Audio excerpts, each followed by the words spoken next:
નમસ્કાર. કેમ છો વિદ્યાર્થી મિત્રો?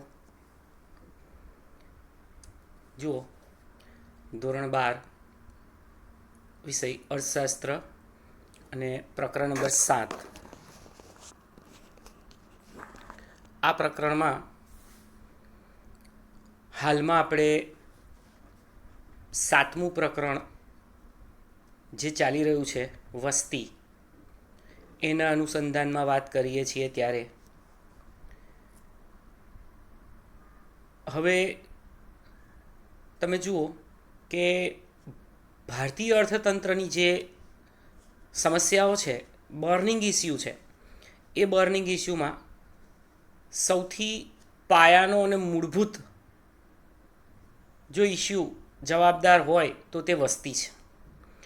કારણ કે વસ્તીની સાથે જ ઘણી બધી સમસ્યાઓ સીધી રીતે સંકળાયેલી છે, અને આ સમસ્યાઓ એ અર્થતંત્રની પ્રગતિને, અર્થતંત્રના આર્થિક વૃદ્ધિ દરને અને આર્થિક વિકાસને અવરોધે છે. આ પ્રકરણમાંથી 5 માર્ક્સનો પ્રશ્ન તમને પૂછાયા જ છે મોટે ભાગે, અને એ છે ઊંચા જન્મદરના કારણો કે જે વસ્તી વૃદ્ધિનું એક કારણ છે, અને 3 માર્ક્સની એક અગત્યની ટૂંક નોંધ છે નીચા મૃત્યુદરના કારણો. તો વિદ્યાર્થી મિત્રો, આજે આપણે આગળ વધીએ તે પહેલાં અત્યાર સુધી આ પ્રકરણમાં જે કંઈ પણ વસ્તીના અનુસંધાનમાં આપણે ચર્ચા કરી છે એને થોડી રિવાઇન્ડ કરીએ. તો સૌથી પહેલાં તો ઇન્ટ્રોડક્ટરી પાર્ટમાં આપણે એ બાબતની ચર્ચા કરી હતી કે હાલના સમયમાં આ વિશ્વની વસ્તી 7 અબજ કરતાં પણ વધી ગઈ છે, 700 કરોડ કરતાં વધી ગઈ છે, અને એમાંય ભારતની 1.25 અબજ કરતાં વધારે, એટલે 125 કરોડ કરતાં પણ વધારે. તો આ સંજોગોમાં વસ્તી વૃદ્ધિનો દર, એની અર્થતંત્ર પરની અસરો, એના કારણો અને એ વસ્તીને નિયંત્રિત કરવાના ઉપાયોની ચર્ચા કરવી જોઈએ, એ જરૂરી છે. કારણ શું થાય કે વસ્તી જેમ જેમ વધતી જાય તેમ તેમ આપણી પાસે એક તો સીમિત મર્યાદિત કુદરતી સંસાધનો છે, અને બીજું ઓછી કેળવાયેલી વસ્તી પ્રગતિમાં યોગદાન નથી આપી શકતી. તો આ બંને પ્રશ્નો અહીંયા ઊભા થાય છે, અને આ બંને બાબતો કોઈ પણ દેશના, માત્ર ભારતીય અર્થતંત્રની વાત નથી, કોઈ પણ અર્થતંત્રના વિકાસમાં અવરોધરૂપ સાબિત થાય છે. ત્યાર પછી આપણે જોયું વસ્તી વિસ્ફોટ એટલે શું. વિદ્યાર્થી મિત્રો, વસ્તી વિસ્ફોટ જે છે એ મૃત્યુદર ઘટે છે, કારણ કે આપણે આરોગ્યની સુવિધાઓમાં, આરોગ્ય ક્ષેત્રે ઘણી બધી પ્રગતિ કરી છે. તમે જુઓ, હાલના સમયમાં COVID-19ની મહામારી ચાલતી હોવા છતાં પણ ભલે એના માટેની સ્પેશિયલ રસી હજી સુધી શોધાઈ નથી, એના પ્રયત્નો ચાલુ છે, સંશોધન છે, એના ટ્રાયલ ચાલે છે વેક્સિનેશનના, વેક્સિન શોધવાના, પણ છતાંય આપણે ઘણા બધા એવા મેડિકલ એફર્ટ્સ કરીએ છીએ, પ્રયત્નો કરીએ છીએ કે આ રોગચાળો નિયંત્રિત થાય, એનાથી મૃત્યુ જે થાય છે પેશન્ટનું, એનો દર નીચો આવે, અને એ માટેના પ્રિકોશન્સ દુનિયાભરમાં લેવાઈ રહ્યા છે. તો ઝડપથી ઘટતો જતો મૃત્યુદર, એની સામે જન્મદર ઝડપથી નથી ઘટતો, અને આ જન્મદર ઝડપથી નથી ઘટતો એટલે ચોખ્ખો વસ્તી વધારાનો દર જે છે એ ઊંચો રહે છે. બસ એ ચોખ્ખો વસ્તી વૃદ્ધિનો ઊંચો દર એ જ વસ્તી વિસ્ફોટ છે. વિદ્યાર્થી મિત્રો,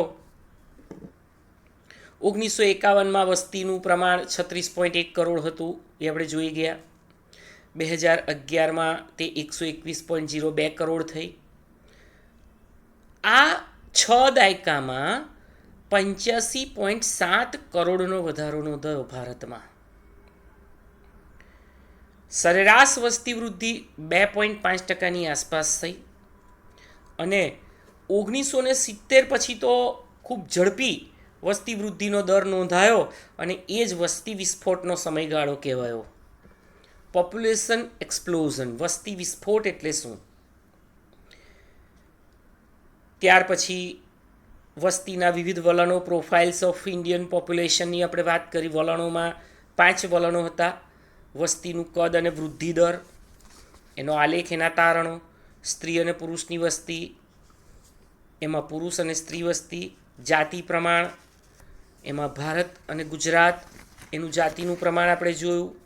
ત્યારબાદ ગ્રામીણ અને શહેરી વસ્તી, એમાં 1901થી માંડીને 2011 સુધી ગ્રામીણ અને શહેરી વિસ્તારની વસ્તી અને કુલ વસ્તીનું પ્રમાણ કેટલું હતું. આ બંને વલણો જે છેલ્લા આપણે જોયા, વયજૂથ પ્રમાણે અને ગ્રામીણ શહેરી, આ બંને વલણોમાં આપણે પાસેની સ્તંભાકૃતિથી અને વિશ્લેષણાત્મક માહિતીથી એનો પરિચય મેળવ્યો, જે અગાઉના સ્ક્રીન શેરિંગમાં પણ તમે જોયું હતું. અને એ અગત્યનું હતું. એના વિશ્લેષણ તારણો પણ આપણે ખાસ યાદ રાખવાના હતા. ત્યાર પછી ગામડાની અને શહેરની વસ્તી, ગ્રામીણ વિસ્તારમાંથી મોટે ભાગે વસ્તી શહેરમાં સ્થળાંતર પામે છે, એના અનુસંધાનમાં પણ આપણે ચર્ચા કરી. હવે વિદ્યાર્થી મિત્રો, આજે આપણે આ સેશનમાં કોઝિસ ઓફ પોપ્યુલેશન ઇન્ક્રીઝ, વસ્તી વધવાના કારણોની ચર્ચા કરીશું. એના અર્થ, એની આંકડાકીય માહિતી અને એના વિશ્લેષણ તેમજ તારણો. અંડરલાઇન કરજો પેજ નંબર 86 ઉપર. વસ્તી વધારાને અસર કરતા પરિબળો જણાવો. તો તમારે 1 માર્ક્સમાં આ 2 પરિબળોના નામ લખવાના, અને એ 2 પરિબળો એટલે જન્મદર અને મૃત્યુદર. વિદ્યાર્થી મિત્રો, જન્મદર અને મૃત્યુદરમાં સર્જાતો તફાવત જે છે ને, એ વસ્તી વધારાનું કારણ છે. હજી એને સાદા શબ્દોમાં કહીએ, સરળ શબ્દોમાં, તો ઊંચો જન્મદર અને નીચો મૃત્યુદર એને કારણે વસ્તીમાં વધારો થતો જાય છે. આપણે અગાઉ પણ વાત કરી, જનારા જતા નથી ને આવનારા અટકતા નથી.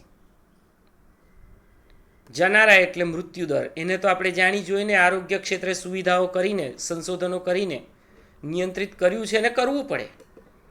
પણ જન્મદર જે છે એને આપણે નિયંત્રિત કરવો જોઈએ, જે અસરકારક રીતે નિયંત્રિત ન થઈ શકવાને કારણે વસ્તીનું પ્રમાણ ઊંચું જોવા મળે છે. ચલો ફરીથી વિદ્યાર્થી મિત્રો, ચોપડીમાં મુદ્દા નંબર 7.3.1 ત્યાં અંડરલાઇન કરજો. જન્મદરનો અર્થ આપેલો છે. વર્ષ દરમિયાન દર 1000ની માનવ વસ્તીએ જન્મ પામતા બાળકોની સંખ્યા એટલે જન્મદર. બી વિભાગ 1 માર્ક્સ. એના સૂત્ર સહિત પણ પૂછાય અને કેટલીક વખતે ફક્ત સૂત્ર પણ પૂછાય કે જન્મદરનું સૂત્ર આપો. તો જન્મદર ઇઝ ઇક્વલ ટુ વર્ષ દરમિયાન જીવતા જન્મેલા બાળકોની સંખ્યા છેદમાં કુલ વસ્તી ગુણ્યા 1000. વિદ્યાર્થી મિત્રો, યાદ રાખજો, આ દર છે એને આપણે ટકાની સંજ્ઞામાં ન બતાવી શકીએ. તે ગણા નથી, ટકા નથી. જન્મદર દર 1000એ માપવામાં આવે. તમે પેન્સિલથી સાદી વ્યાખ્યા પણ લખી દો. મે બી તમને કદાચ આ માનવ વસ્તી ને એ બધું ન યાદ રહેતું હોય તો સિમ્પલ હું બોલું છું, લખી લો. દર વર્ષે દર 1000એ જન્મ પામતા બાળકોની સંખ્યા એટલે જન્મદર. બસ પતી ગયું. ફરી બોલું છું, દર વર્ષે દર 1000એ જન્મ પામતા બાળકોની સંખ્યા એટલે જન્મદર. તમારી વ્યાખ્યામાં આ 2 શબ્દો આવવા જોઈએ, દર વર્ષે અને દર 1000એ. દર વર્ષે અને દર 1000એ જન્મ પામતા બાળકોની સંખ્યા એટલે જન્મદર. આ યાદ રાખજો. વિદ્યાર્થી મિત્રો, વ્યાખ્યા તૈયાર કરશો એટલે ઓટોમેટિક એનું સૂત્ર પણ તૈયાર રહેશે. જન્મદર જે છે એને ટકાવારીમાં દર્શાવાતો નથી, પરંતુ પ્રત્યેક 1000ની વસ્તી દીઠ એને ગણવામાં આવે છે. આ વસ્તીમાં કેટલો વધારો થાય છે તે જન્મદરના આધારે ખ્યાલ આવે છે. અને કોઈ પણ અર્થતંત્રમાં જ્યારે વસ્તી નીતિ નક્કી કરવાની હોય ત્યારે જન્મદરના આંકડા ખૂબ જ ઉપયોગી પુરવાર થાય છે. અને એ આંકડા સેન્સસ ઓફ ઇન્ડિયા જે વસ્તી વિષયક આંકડાકીય માહિતી ભેગી કરે છે, દર 10 વર્ષે જે વસ્તી ગણતરી થાય છે એ વસ્તી ગણતરીને આધારે આ આંકડાકીય માહિતી પ્રાપ્ત થાય છે અને એને આધારે વિશ્લેષણ કરી અને વસ્તી નીતિ નક્કી કરવામાં આવે છે. વિદ્યાર્થી મિત્રો, અહીંયા આપણી પાસે આંકડાકીય માહિતી છે. કોષ્ટક નંબર 7.6 ભારતમાં જન્મદરનું પ્રમાણ. આ આંકડા આપણે યાદ રાખવાના છે બંને. વર્ષ 1951માં 39.9 એટલે પ્રતિ 1000 વ્યક્તિઓ 39.9 અને વર્ષ 2011માં 21.8. સેન્સસ ઓફ ઇન્ડિયા 2011માં આ આંકડાકીય માહિતી, આ ડેટા મળ્યા છે. એનું વિશ્લેષણાત્મક એનું એનાલિસિસ કરી એના પરથી જે તારણો નીકળ્યા છે એ તારણ જોઈએ તો ભારતની અંદર 1951માં જન્મદરનું પ્રમાણ 39.9 હતું, તે 2011માં ઘટીને 21.8 થયું. તફાવત 18.1, એટલે કે 18.1નો ઘટાડો ધીમા દરે ઘટાડો દર્શાવે છે. એકચ્યુઅલી એની ઘટવાની સ્પીડ મૃત્યુદર જેટલી હોવી જોઈએ, જે અગાઉ આપણે જોઈશું આગળ. આ જન્મદરમાં આટલો ધીમા દરે ઘટાડો કેમ થાય છે? એના કારણો જોઈએ તો વસ્તીમાં શિક્ષણનું નીચું પ્રમાણ, નિરક્ષરતા, એ એના માટે જવાબદાર પરિબળ છે. ઇલિટરસી. બીજું છે પુત્ર પ્રાપ્તિની ઘેલછા. પુત્ર પ્રાપ્તિની ઘેલછા એટલે ગાંડપણ. પુત્રની પ્રાપ્તિની અપેક્ષાએ વધુને વધુ પુત્રીઓને જન્મ આપે અને વસ્તી વધતી જાય છે. આવકની નીચી સપાટી એ પણ આના માટે જવાબદાર પરિબળ ગણાય. કારણ કે ગરીબ કુટુંબો બાળકોને જવાબદારી નથી સમજતા, અસ્ક્યામત એટલે કે મિલકત સમજે છે. અને નીચી આવક હોય, વધારાનું સંતાન, એની પાછળ શિક્ષણ કે એના નિભાવનો કોઈ ખર્ચ નથી, પણ એ થોડું ઘણું મોટું બાળક થાય એટલે કમાતું થશે કૃષિ ક્ષેત્રે મજૂરી કરીને, એ અપેક્ષાએ ગરીબ કુટુંબોના દંપતી જે છે વધુને વધુ બાળકોને જન્મ આપે છે. તો જન્મદરનું પ્રમાણ 18.1 ઘટાડો નોંધાયો, પણ આ ઘટાડો એ ધીમા દરે ઘટાડો થયો છે. તો આ હતું જન્મદર. આમાંથી વિદ્યાર્થી મિત્રો તમારે 3 બાબતો યાદ રાખવાની. પહેલી વ્યાખ્યા, બીજું સૂત્ર અને ત્રીજું આંકડા. 39.9 અને 2011માં 21.8. આ 3 બાબતો આપણે યાદ રાખીશું. નેક્સ્ટ પોઈન્ટ, મૃત્યુદર. અંડરલાઈન કરજો. વર્ષ દરમિયાન દર 1000 માનવ વસ્તીએ મૃત્યુ પામતા વ્યક્તિઓની સંખ્યાને મૃત્યુદર કહે છે. હવે મારી વાત ધ્યાનથી સાંભળો. અહીંયા ફરીથી પેન્સિલથી લખી રાખો, હું બોલું છું. દર વર્ષે દર 1000એ મૃત્યુ પામતા વ્યક્તિઓની સંખ્યા એટલે મૃત્યુદર. આવું લખી રાખો. હું ફરી બોલું છું. દર વર્ષે દર 1000એ મૃત્યુ પામતા વ્યક્તિઓની સંખ્યા એટલે મૃત્યુદર. વિદ્યાર્થી મિત્રો, જન્મદરમાં આપણે બાળકો લખ્યું હતું, જન્મ પામતા બાળકો, ત્યાં વ્યક્તિ ના લખાય, અને અહીંયા મૃત્યુ પામતા વ્યક્તિઓ, બાળકો ના લખાય. કાળજી રાખજો, વ્યાખ્યામાં જો આ શબ્દ પણ બદલાઈ જશે ને તો એનો અર્થ ગુમાવશે અને તમે માર્ક ગુમાવશો. એટલે દર વર્ષે દર 1000એ મૃત્યુ પામતા વ્યક્તિઓની સંખ્યા એટલે મૃત્યુદર.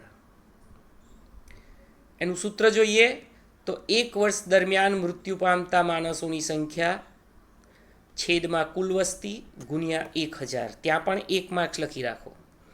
આ પ્રશ્ન પણ બી વિભાગમાં પૂછાય. હવે દેશની વસ્તીમાં કેટલો ઘટાડો થાય છે તે મૃત્યુદરને આધારે નક્કી થશે. વસ્તીમાં વર્ષ દરમિયાન થયેલા કુલ મરણને અમુક માપમાં રજૂ કરવાથી તમે ઘટાડો સમજી શકો છો, ચોક્કસ સ્વરૂપે સમજી શકો છો. અને એને આધારે આપણે જે કંઈ પણ વસ્તી નીતિ ઘડવી છે, આગામી જે યોજનાઓ હાથ ઉપર લેવાની છે એ યોજનાઓનો પણ અહીંયા ખ્યાલ આવે છે. તમે કોષ્ટક નંબર 7.7 જુઓ છો. ભારતમાં મૃત્યુદરનું પ્રમાણ વર્ષ 1951માં 27.4 આંકડો યાદ રાખવાનો છે. આ પણ પ્રતિ 1000 વ્યક્તિએ મૃત્યુદર, જે ઘટીને વર્ષ 2011માં 07.1 એટલે કે 7.1. ક્યાંથી આંકડા મળ્યા? સોર્સિસ સેન્સસ ઓફ ઇન્ડિયા 2011, 2011ની વસ્તી ગણતરીમાંથી આંકડા મળ્યા છે. એની વિશ્લેષણાત્મક બાબતો જોઈએ તો ભારતની અંદર 1951માં મૃત્યુદરનું પ્રમાણ 27.4 હતું. તે 2011માં ઘટીને 7.1. એનો તફાવત જુઓ 20.3. આપણે એ વખતે જ વાત કરી હતી કે જન્મદરની તુલનાએ મૃત્યુદરમાં વધુ ઘટાડો નોંધાયો છે. જેના મુખ્ય કારણો સરકારના પ્રયત્નો, લોકોની જાગૃતિ, એને કારણે દુષ્કાળ ઉપર નિયંત્રણ આવી ગયા. પહેલાં દુષ્કાળને કારણે પણ ઘણા બધા મૃત્યુ થતા.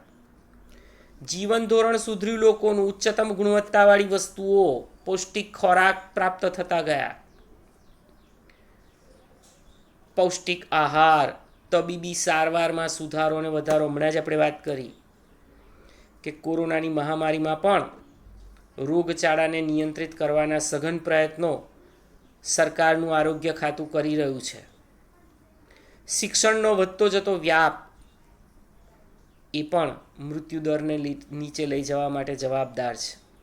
તબીબી વિજ્ઞાન, મેડિકલ સાયન્સ અને શસ્ત્રક્રિયા, સર્જરી, એના ક્ષેત્રે પણ નોંધપાત્ર સંશોધન થયા છે.